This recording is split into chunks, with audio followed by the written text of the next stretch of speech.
So the most important form of practice is paying attention, giving attention to every part of your experience, giving attention to the parts of the experience that you haven't been giving it before, giving direct attention. Yeah. And direct attention is very different from description. So what we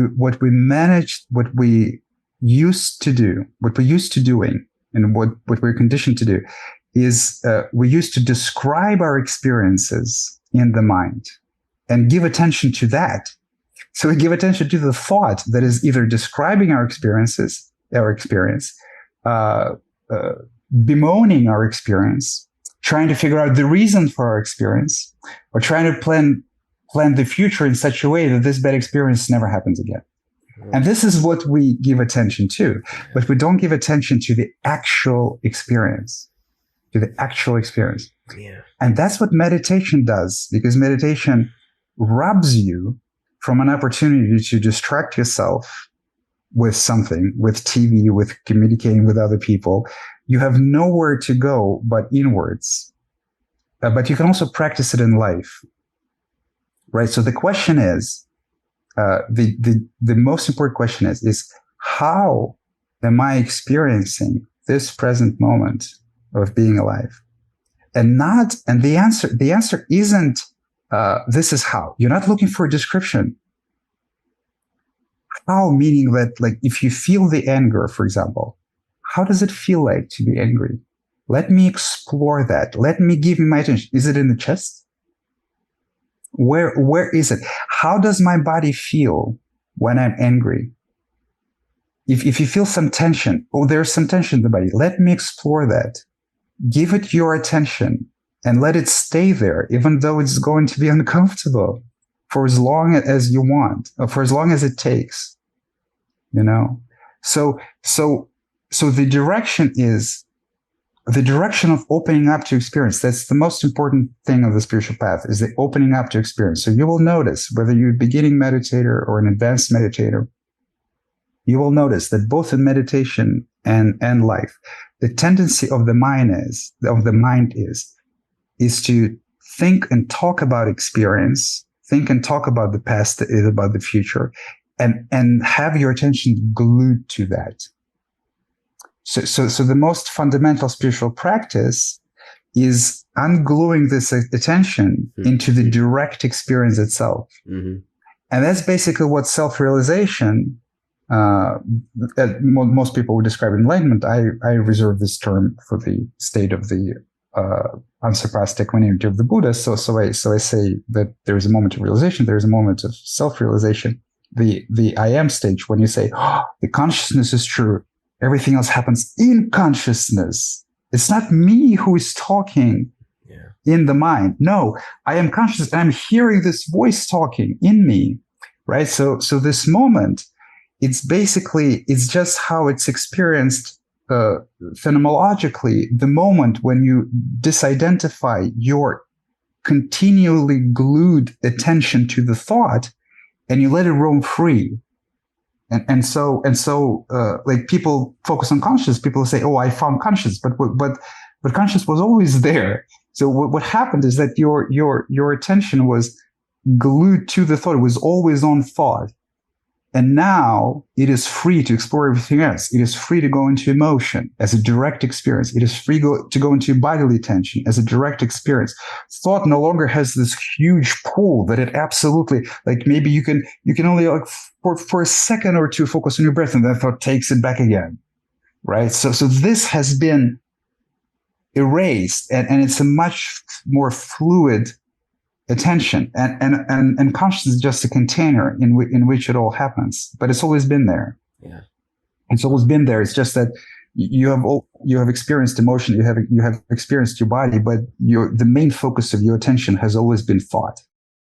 And that's why in the beginning, concentration meditation is what a lot of people recommend. And concentration meditation is actually fundamentally a very simple practice of doing just that, what I described, of ungluing the attention from thought. Because think about what's happening there. Well, let's say you just concentrate on the breath. Why breath, for example? It's very easy. The breath is always there. It goes up, it goes down. There's always some change there. It just serves as an anchor, which is easy to concentrate on. I could say concentrate on your pinky, but it's just a little bit more boring. Like you could just really focus on your pinky, or you can focus on anything else at all. But the gravitational pull of the thought would be a little harder to overcome because you used to continuous stimulation from the thought. You used to, you experience, it's kind of boring to concentrate. It's difficult in the beginning. So it would be more difficult to find an anchor where nothing is going on.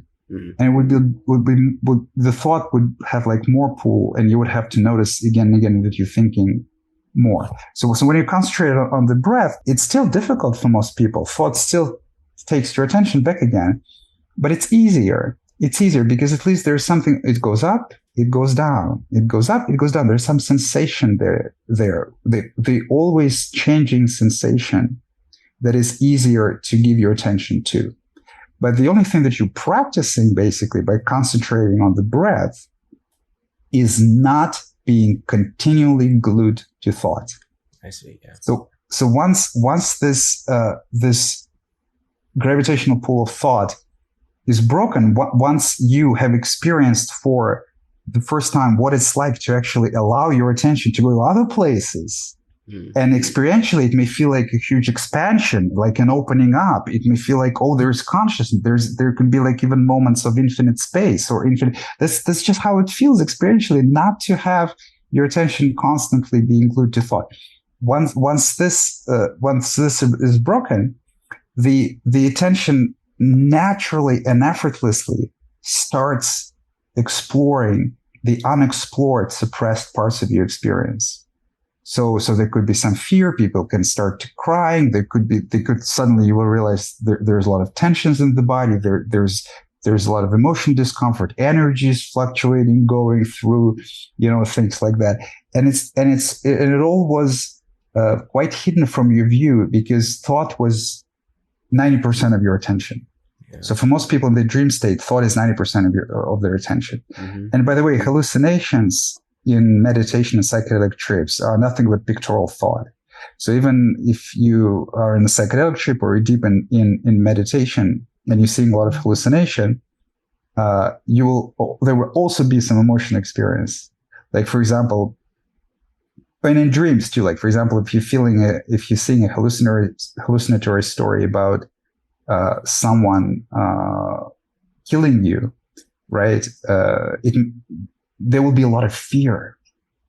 And this fear as a direct experience is what needs your attention. That's actually why the hallucination is there.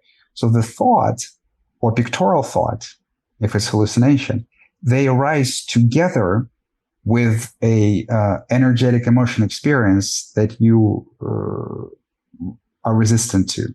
So it's basically, you can say that those are suppressed emotions and the stories around those emotions. The suppressed fears and the story around this fear. So a lot of people who go through this process, as they experience the suppressed fear, they can get a lot of, delusional thoughts like, oh, police is coming, someone will kill me, I feel something bad is happening right now. Well, nothing is happening. It's just the mind likes to explain the